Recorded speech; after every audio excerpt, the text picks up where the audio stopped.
It was a brisk November morning in southern Spain. After wading out to the solitary rock that lied in waist-deep water, we donned our mask and fins and conducted our final pre-dive safety check to make sure Jack and I were ready for the dive ahead. Jack was going to lead the dive whilst I focused on filming. The water was murky by the shoreline, so we decided to swim out to deeper water in the hope that the visibility would improve. Fortunately for us it did, so we gave each other the signal to descend. I followed Jack as he led us both over the rocky reef of La Herradura Playa. We have frequented this dive site many times in the past. It has become a second home to us, and it never ceases to amaze us, as there is always something new to see, even after diving it for nearly 10 years. After nearly a 6-month dry spell, I finally got my feet wet again and back into the water. Surprisingly, the water temperature was the same as it was the last time I dived in May, around 17 degrees centigrade. The visibility was good enough to see where I was going, and the marine life seemed plentiful. It was like a welcoming committee just for me. When my head went under the water's surface, I felt my stress and worries ebb away as the chains of terrestrial life loosened their grip on me. I was calm and relaxed, even though the waves above my head started to pick up, but that didn't bother me. That bridge I would cross later. There were schools of fish everywhere and a few solitary octopuses hiding in their nests.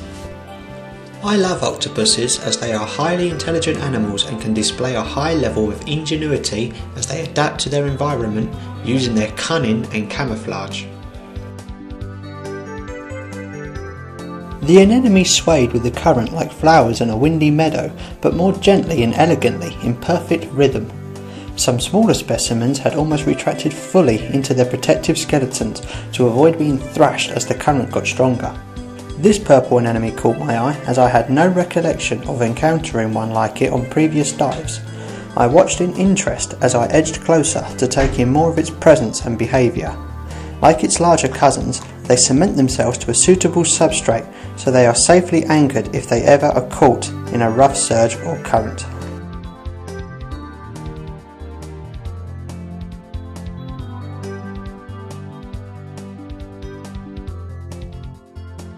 As we ventured further, we were met with the presence of this male rainbow wrasse. I casually pursued him as he manoeuvred himself around the reef. Normally surrounded by a harem of females, this fellow left his companions behind to entertain us for a while. A small school of red-striped mullet also gave us a display of their acute coordination as they weaved in and out of each other.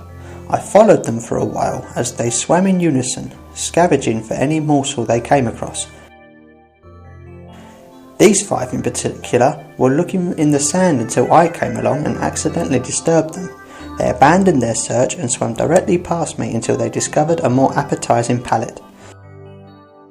A female rainbow wrasse put in an appearance to closer inspect the red-striped mullet on their progress.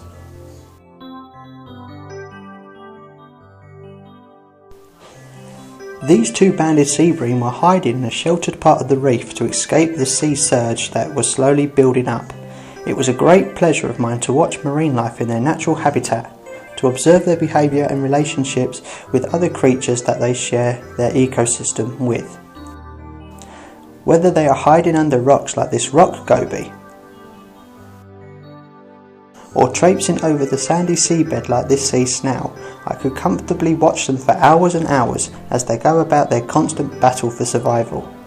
It makes the day-to-day routine of terrestrial life seem trifling in comparison. At least on land we are the apex predators in regards to the food chain, but in the sea, one saying rings true: there is always a bigger fish. However, there would not be bigger fish without the smaller creatures that they prey on. It is of no doubt that they are the bread and butter, the dietary foundation that allows bigger animals to exist. Whether it is fauna or flora, every organism has a purpose to serve and nothing goes to waste, which is all the more reason why we should respect our seas and oceans and its inhabitants.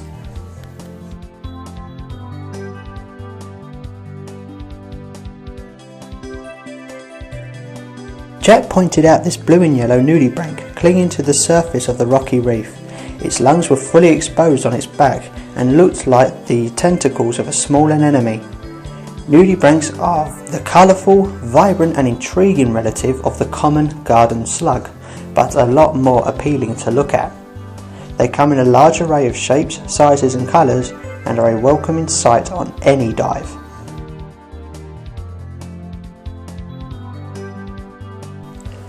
On closer inspection of some of the sea grass in the area, an orange substance could be seen clumped to its blades. A small crab has also made itself noticeable as it climbed out of the safety from one anemone to another. Though small in stature, these critters are blessed with an immunity to the anemone's sting. After an hour in the water, our dive had finally come to an end. We hope you have enjoyed this short video. Thank you for watching. Try something different this year. Discover scuba diving.